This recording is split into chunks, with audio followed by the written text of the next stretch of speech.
Hello, welcome to today's class. Today we'll be revising what you may have known or have learned before now on nouns. So we'll be looking at kinds of nouns, and we'll also be looking at the plural forms of nouns. So please pay close attention as we go on. Everything around us has a name, not so? So when we talk about nouns, we mean the names given to persons, places, animals, and things. That's what nouns are. Example, girl, doctor, father and child. They are all names of people. City, classroom, hospital are names of places. Whereas elephant, tiger, cow are names of animals. These are all nouns. Table, mug, cup are names of things. Okay, so now what are the kinds of nouns or types of nouns that we have? We have proper noun, we have common noun, and we also have collective noun. Now talking about proper nouns, they are special name given to any person, place, animal, or thing.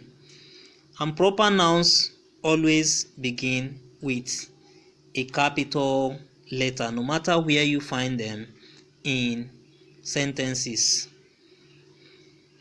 Proper nouns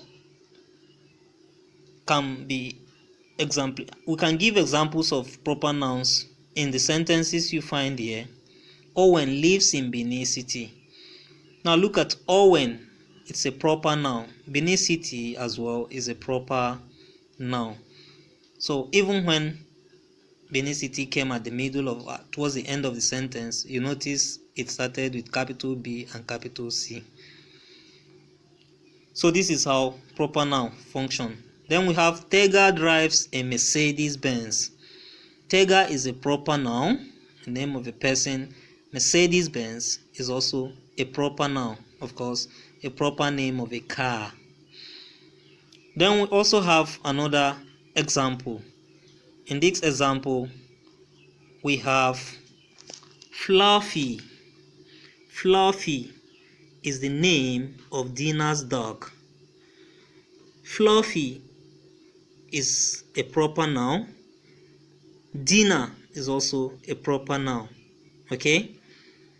So, we begin them with capital letter, no matter where you find them in sentences. In the case of common nouns, they are ordinary names of persons, places, animals, and things. So, in other words, those common names you give these things are called common nouns. Example, the dog is barking at the old man. In this sentence, we have dog and man underlined, and they are common nouns. My uncle has a big house. Uncle is a common noun. House is as well a common noun. Now, for collective nouns, they are names given to groups of persons, animals, and things. Names given as a group. For example, an army of soldiers, a bevy of girls, a crowd of people. So you collect a group, collectively you give them one name. Because people gathered, you call them a crowd. Okay? So that's what collective nouns are all about. I know bevy might be a bit strange, but you can use the dictionary to check for that. A troop of monkeys, a swarm of bees, a pride of lions. So troop, swarm, and pride are all collective nouns. Of course, they are names you give to a group of things. We also have a bunch of keys, a bouquet of flowers, a pile of stones. Bunch, bouquet, and pile are all examples of collective nouns. Now let's make progress. To see if you understand what this lesson is about, just think of identifying the nouns, the proper nouns and the common nouns, and as well the collective nouns in these sentences. We have no school on Sunday. Sonia loves to have a pizza. The teacher scolded Peter. English is my favorite subject. We saw a flock of sheep grazing merrily.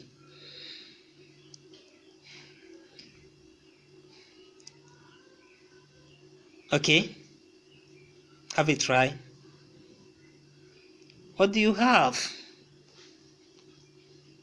Let's come back to the sentences. Now in the first sentence, school is a common noun, whereas Sunday is a proper noun. In the second sentence, Sonia is a proper noun, whereas pizza is a common noun. In the third sentence, teacher is a common noun, whereas Peter is a proper noun. In the fourth sentence, English is a proper noun and subject is a common noun. In the last sentence though, flock, of course, is a collective noun, whereas sheep is a common noun. How many of them were you able to get? I know you tried. So now, looking at nouns, they can refer to one or more than one person, more than one animal, place, or thing. Okay? So when a noun names just one person or one place or thing, it is called a singular noun. But how about when a noun names more than one? We are going to come to that.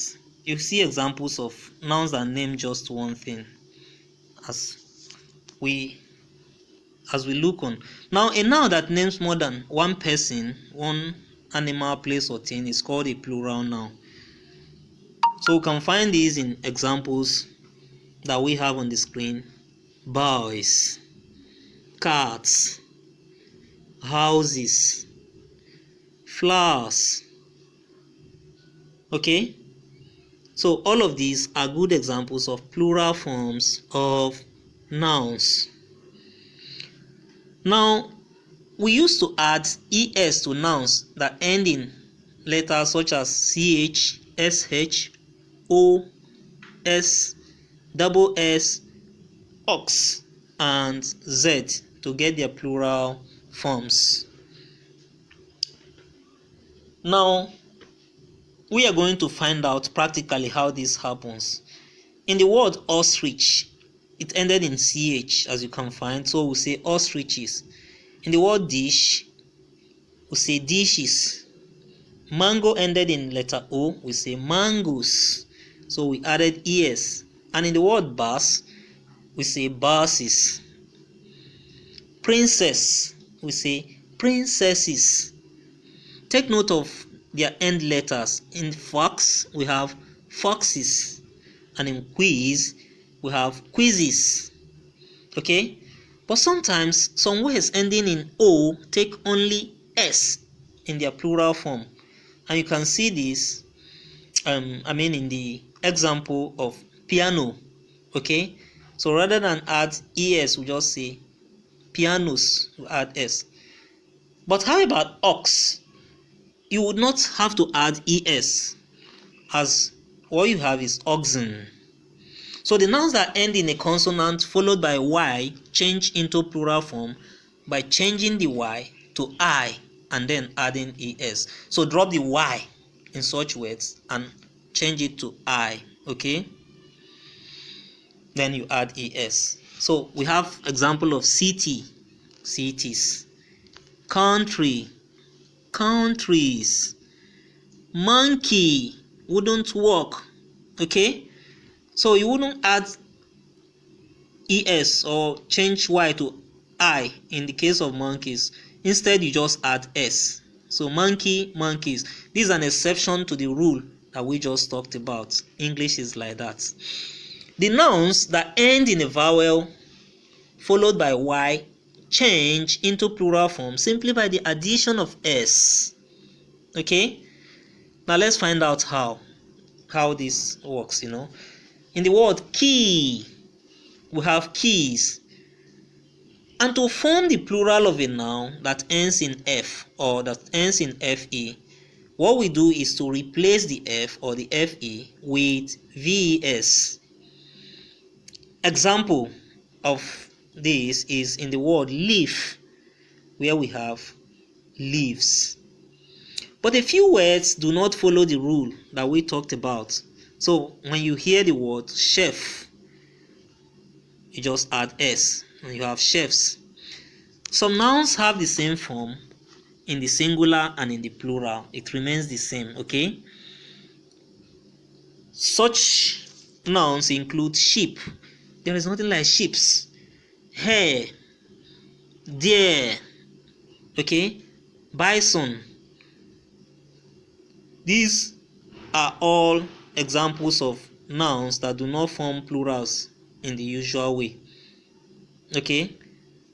So, nouns that do not form plurals in the usual way are called irregular nouns.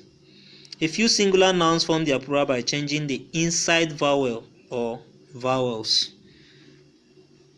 What do we mean by that? In the word man, what do? You just change the A to E and you have men. Tooth, you have teeth. So we have come to the end of this lesson. Very interesting, not so? So you see how words that are originally singular are made to become plural. English is full of mysteries, and that's the way we continue to learn. So right now, you can go ahead and do the fun game. Afterwards, proceed to the assignment. And please, if you have any questions, please, I'll be very glad to answer them. Use the comment section on the assignment page so that I can see them, okay? I love you all. Bye.